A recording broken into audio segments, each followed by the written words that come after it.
Hello viewers, இன்றைக்கி நம்ம பார்த்திங்கன்னா சித்தாரே ஜாமீன் பார் அப்படிங்கிற அமீர் கான் அவர்களுடைய படத்தோட ரிவ்யூ தான் பார்க்க போகிறோம். அண்ட் தமிழ்லே முதல் முறையாக நம்ம தான் வீடியோ போடுறோம், அஃபிஷியல் ரிவ்யூ. அண்டு நான் வந்து குபேராக்கு டிக்கெட் போடாமல் இந்த படத்துக்கு டிக்கெட் போட்டு போனதுக்கு இந்த படம் ஒர்த்தாக இருந்துச்சா இல்லையாங்கிறத ஃபுல் வீடியோ பார்த்து தெரிஞ்சுக்கோங்க. ஸோ இந்த படம் ஒரு ரீமேக்கான ஒரு ஃபிலிம் தான். சாம்பியன்ஸ் அப்படின்னு சொல்லிட்டு ஸ்பானிஷில் வந்த ஒரு படத்தோட அஃபிஷியல் ரீமேக் தான் பார்த்திங்கன்னா இந்த சித்தாரே ஜாமீன் பார். ஸோ இந்த சித்தாரே ஜாமீன் பாரோட கதை என்ன அப்படிங்கிறத முதல்ல பார்த்துடலாம். ஸோ ஒரு சின்ன ஒரு இதனால் சின்ன ஒரு கேஸுங்கிறது நம்ம தலைவர் மேலே வருது. ஒரு போலீஸ் கேஸுங்கிறது ஒரு சின்னதாக ஒரு ஆக்சிடென்ட் மாதிரி பண்ணிடுறாரு, அதனால ஒரு போலீஸ் கேஸ் வருது. அதில் பார்த்திங்கன்னா ஒரு கோர்ட்டுக்கு போகும்போது அங்கே பார்த்தீங்கன்னா பனிஷ்மெண்ட்டாக நீங்கள் வந்துட்டு டிசேபிள்னு சொல்ல முடியாது, இன்டலெக்சுவல் டிசபிலிட்டி அப்படிங்கிற ஒரு அது என்ன எப்படி சொல்கிறது இல்லை, அந்த இன்டெலெக்சுவல் டிசபிலிட்டி இருக்கிற பீப்புள்ஸை நீங்கள் பார்த்தீங்கன்னா கோச் பண்ணணும். பேஸ்கெட் பால் கோச்சாக நீங்கள் பார்த்தீங்கன்னா போகணும் அப்படின்னு சொல்லிட்டு நம்ம ஹீரோக்கு ஒரு டாஸ்க் தராங்க. நம்ம ஹீரோக்கே சம்மந்தம் இல்லாமல் தராங்க அப்படின்னு கேட்டிங்கன்னா, நம்ம ஹீரோ பார்த்தீங்கன்னா ஒரு பேஸ்கெட் பால் கோச்சாக தான் இருப்பார் அஃபிஷியலி. அங்கேருந்து அவர் கோவத்தினால சஸ்பெண்ட் ஆகி வந்திருப்பார். ஸோ அதனால் இங்கே பார்த்தீங்கன்னா நீங்கள் இங்கே போய் கோச் பண்ணுங்கள், இந்த டிசபிலிட்டி இருக்கிற இந்த பீப்புள்ஸை போய் நீங்கள் பார்த்தீங்கன்னா கோச் பண்ணுங்கள் அப்படின்னு சொல்லிட்டு அங்கே பார்த்தீங்கன்னா அனுப்புகிறாங்க. அங்கே போனதுக்கப்புறம் அவங்களுக்கு எப்படி அவர் கோச் பண்ணுறாரு, கோச் பண்ணி டோர்னமெண்ட்டுக்கு எப்படி கொண்டு போகிறாரு, அங்கே போய் அந்த டீமை ஜெயிக்க வச்சாரா இல்லையா அப்படிங்கிறது தான் இந்த மொத்த படத்தோட கதையுமே. இந்த கதை உண்மையாக சொல்லணும்னா கேட்குறக்கே ரொம்ப இன்ட்ரெஸ்டிங்காக இருந்துச்சு. ட்ரெய்லர் பார்க்கும்போது நல்ல ஒரு இன்ட்ரெஸ்டிங்கான ஒரு லைன் மாதிரி தான் இருந்துச்சு. அண்ட் அது ஃபிலிமாக வந்துச்சா இல்லையாங்கிறது நம்ம பாசிட்டிவ் நெகட்டிவ்ஸ்க்கு அப்புறம் நம்ம பார்க்கலாம். ஸோ முதல் பாசிட்டிவே பார்த்தீங்கன்னா ஆஸ்பர் அந்த ஃபர்ஸ்ட் பார்ட்டில் இருந்த மாதிரியே. ஸோ தாரே ஜாமீன் பார் பார்த்துருப்பீங்கன்னு நினைக்கிறேன். அந்த தாரே ஜாமீன் பாரில் பார்த்தீங்கன்னா அந்த நோயோட பேர் நோயின்னு சொல்ல முடியாது, அந்த ஒரு நேம் எனக்கு வாயில் வர மாட்டேங்குது. ஸோ அந்த ஒரு டிசீஸோட அவேர்னஸை பார்த்தீங்கன்னா பயங்கரமாக சொல்லியிருப்பார். ஸோ டிசல்வியான்னு நினைக்கிறேன், எனக்கு சத்தியமாக தெரில. ஸோ அது எனக்கு நான் ஞாபகம் இருந்தது தான் அவன் மறந்துடுச்சு. ஸோ அந்த மாதிரி ஒரு குறைபாடு உள்ள, பட் அவங்களுக்கு ஆர்ட்ஸ்லாம் பயங்கர சக்தி இருக்கும். பட் சம்டைம்ஸ் அவங்களுக்கு பார்த்தீங்கன்னா மற்ற விஷயங்களில் இன்ட்ரெஸ்ட் இருக்காது, பட் இந்த க்ரியேட்டிவ் மைண்ட் செட் அவங்களுக்கு இருக்கும். ஸோ அந்த மாதிரி இருக்கிற பீப்புள்ஸ்க்கு மேலே பார்த்திங்கன்னா அவேர்னஸ் கொண்டு வரதுக்காக ஒரு ஃபிலிம் தான் தாரே ஜாமீன் பார் பண்ணியிருப்பார்.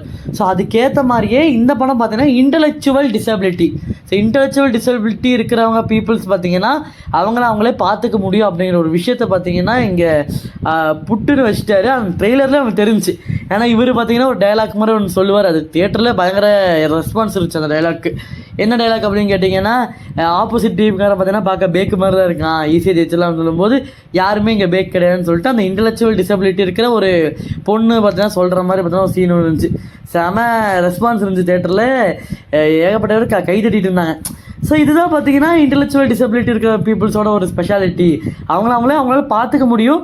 அவங்களும் நார்மலான பீப்புள் தான், பட் அவங்களுக்கு ஒரு சில விஷயங்கள்ல அவங்களுக்கு பார்த்தா ஒரு சின்னதாக ஒரு குறைபாடு தான் இருக்குமே தவிர மற்றபடி பெருசாக எதுவுமே கிடையாது அவங்கக்கிட்ட அப்படிங்கிறத பார்த்தீங்கன்னா இன்டெலெக்சுவல் டிசபிலிட்டி அப்படிங்கிற ஒரு விஷயத்தை பார்த்தீங்கன்னா அவேர்னஸாக கொண்டு வந்தார் இந்த படத்தின் மூலமாக. ரெண்டாவது அப்படின்னு பார்த்தீங்கன்னா மோஸ்ட்லி ஹிந்தி டப்புடு ஃபிலிம்ஸில் பார்த்தீங்கன்னா பெருசாக காமெடிஸ் எதுவும் ஒர்க் ஆகிருக்காது. ஸோ ஹிந்தி டப்புடு இல்லை, டப்புடு ஃபிலிம்ஸை நீங்கள் எடுத்துக்கிட்டீங்கன்னா மோஸ்ட்லி எந்த ஃபிலிம்ஸ்லையும் பெருசாக ஒர்க் அவுட் ஆகிருக்காது. ஏன் நிறையா ஃபிலிம்ஸ் அதுக்காகவே பார்த்தீங்கன்னா ஒரிஜினல் லாங்குவேஜ்லேயே இருக்கட்டும், நாங்கள் லாங்குவேஜ் டப் பண்ணலன்னு சொல்லிட்டு இன்னுமே வச்சுருக்காங்க. இவர் நடித்த 2 படமே பார்த்தீங்கன்னா இன்னுமே ஒரு அவருக்கு கெரியர் பிளாக் பஸ்டர் இருந்தாலுமே இப்போ வரைக்கும் எந்த ஒரு இடத்துலையும் உங்களுக்கு டப்படு கிடைக்காது. ஸோ அந்த மாதிரி இருக்கும்போது நிறையா விஷயங்கள் பார்த்திங்கன்னா டப்புடு பண்ணும்போது அது பெருசாக அது ஆடியன்ஸாக கனெக்ட் ஆகாதுன்னு சொல்லிட்டு நிறைய காமெடி ஃபிலிம்ஸ், ஸ்பெசிஃபிக்லி நிறைய காமெடி ஃபிலிம்ஸை பார்த்திங்கன்னா மோஸ்ட்லி டப் பண்ண மாட்டாங்க. பட் இந்த படத்தோட காமெடிஸுங்கிறது நல்லாவே ஒர்க் அவுட் ஆகிருக்கு.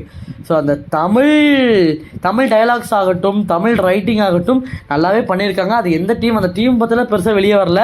அந்த டீம் ஒரு வேளை இந்த வீடியோ பார்த்துருந்தீங்கன்னா செம ஒர்க் பண்ணியிருக்கீங்க. ஸோ அந்த சில இடத்துல காமெடிஸ் ஒர்க் ஆகிருக்கு, சில இடத்துல ஒர்க் ஆகலனாலும் இட்ஸ் ஓகே. மற்ற டப்புடு ஃபிலிம்ஸை கம்பேர் பண்ணும்போது இது பார்த்திங்கன்னா நல்லாவே பார்த்தீங்கன்னா ஒர்க் அவுட் ஆகிருக்கு அப்படின்னு சொல்லலாம்.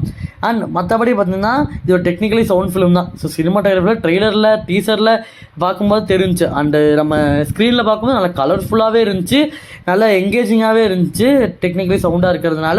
அண்டு ப்ராப்பர் கட்ஸுமே பண்ணியிருக்காங்க. ஏன்னா 240 மினிட்ஸ்னு நினைக்கிறேன். 2 hours 40 minutes இருக்குது. ஸோ அதனால் கட்ஸுமே பார்த்தீங்கன்னா பர்ஃபெக்டாக பண்ணியிருக்காங்கன்னு சொல்லலாம். சரி, அப்போ இந்த படத்தோட நெகட்டிவ் அப்படின்னு கேட்டிங்கன்னா சில சீன்ஸ், ரொம்ப ஒரு சில சீன்ஸ், ஒரு 4 சீன்ஸில் பார்த்தீங்கன்னா பெருசாக எமோஷன்ஸ் கனெக்ட் ஆகாத மாதிரி ஒரு ஃபீலு. அது மேபி அது பார்த்தீங்கன்னா பர்சன் சேஞ்ச் ஆகும்போது அது மேபி சேஞ்ச் ஆகலாம். பட் எனக்கு சில சீன்கள் பார்த்தீங்கன்னா என்னடா ஓவராக டோஸ் போட்டிருக்கீங்க அப்படிங்கிற மாதிரி தான் இருந்துச்சு. எஸ் ஐ நோ இது இப்படி சொல்லக்கூடாது, பட் ஸ்டில் அது ஒரு படமாக பார்க்கும்போது இது நீங்கள் பார்த்தீங்கன்னா ஒரு ஃபுல் அண்ட் ஃபுல் ஒரு அவேர்னஸ் ஃபிலிமாக பார்த்தீங்கன்னா இது உங்களுக்கு ஃபுல் அண்ட் ஃபுல் எங்கேஜிங்காக தான் போகும். பட் இது ஒரு ஃபிலிமாக அன்றைக்கி பார்க்கும்போது சில சீன்கள் பார்த்தீங்கன்னா ஒட்டாமல் இருக்குது எமோஷன்ஸ். இன்னும் கொஞ்சம் பெட்டராக பண்ணியிருக்கலாமோ அப்படிங்கிற மாதிரி. ஆக்டிங்லாம் சூப்பராக பண்ணியிருக்காங்க. பட் சம் சீன் பார்த்தீங்கன்னா இன்னும் கொஞ்சம் நல்லா பண்ணியிருக்கலாம், இல்லை இன்னும் கொஞ்சம் ஆக்ட் நல்லா பண்ணியிருக்கலாம் அப்படிங்கிற மாதிரி நிறைய இடங்களில் பார்த்தீங்கன்னா, நிறைய இடங்கள் சொல்ல முடியாது, சில இடங்களில் பார்த்தீங்கன்னா ஃபீல் ஆச்சு அப்படின்னு நம்ம கன்ஃபார்ம் சொல்லலாம். அண்ட் அது மட்டும் தான் இந்த படத்தில் ஒரே நெகட்டிவாக பட்டுச்சு. மற்றபடி ஸ்க்ரீன் ப்ளே ஆகட்டும், ஸ்டோரி ஆகட்டும் எல்லாமே பர்ஃபெக்டாக தான் இருந்துச்சு. ஏன்னா அது ஒரு ரீமேக் அப்படிங்கிறதுனால அது பார்த்திங்கன்னா பெருசாக உங்களுக்கு பார்த்திங்கன்னா பாதிக்காது அப்படிங்கிறது ஒரு பாசிட்டிவான விஷயம் ரீமேக்ஸில். ஸோ மொத்தமாக ஓவராலாக இந்த படம் எப்படி இருக்குன்னு கேட்டிங்கன்னா ஒரு மஸ்ட் வாட்ச் ஃபிலிம். தியேட்டர்ஸில் உங்கள் ஃபேமிலியோட, மெயின் வேர்ட் ஃபேமிலியோடு நீங்கள் பார்த்தீங்கன்னா போய் பார்க்கலாம், எந்த ஒரு டிஸ்டர்பன்ஸும் இல்லாமல் இந்த வீக்கெண்ட். ஸோ கன்ஃபார்ம் நீங்கள் ட்ரை பண்ண வேண்டிய ஒரு ஃபிலிம். அண்ட் நீங்கள் பார்த்தீங்கன்னா ஒரு நல்ல ஒரு ரொம்ப நாள் கழிச்சு ஒரு ரிஃப்ரெஷிங்கான ஃபிலிம் தேடுறீங்கன்னா கன்ஃபார்ம் இந்த படத்தை நீங்கள் கன்ஃபார்ம் ட்ரை பண்ணி ஆகணும். இந்த படத்துக்கு த கிரேட் கோலிவுட் கொடுக்குற ரேட்டிங் எவ்வளோ அப்படின்னு கேட்டிங்கன்னா 4/5. ஸோ 4 ஸ்டார்ஸ் இதுக்கு பார்த்தீங்கன்னா கொடுக்குறேன். ஸோ தாரை ஜாமீன் பார்க் பிடிச்சிருக்குன்னா தயவு செஞ்சு இந்த படத்தை போய் பாருங்கள். பிடிக்கலனாலும் இந்த படத்தை ஜஸ்ட் ஒரு ட்ரை ஆச்சு போய் பாருங்கள். இல்லை அந்த படமே பார்க்கலனாலும் ஜஸ்ட் நீங்கள் இந்த படத்தை கொண்டு போய் ஒரு ட்ரை ஆச்சு பண்ணி பார்க்கலாம். கன்ஃபார்ம் உங்களுக்கு இந்த படம் பிடிக்கிறதுக்கான எல்லா சான்ஸுமே இருக்குது. ஓகே காய்ஸ், உங்களுக்காக நிறைய வீடியோஸ் வந்துட்டே இருக்குது. ஸோ மறக்காமல் சப்ஸ்கிரைப் பண்ணி வச்சுக்கோங்க.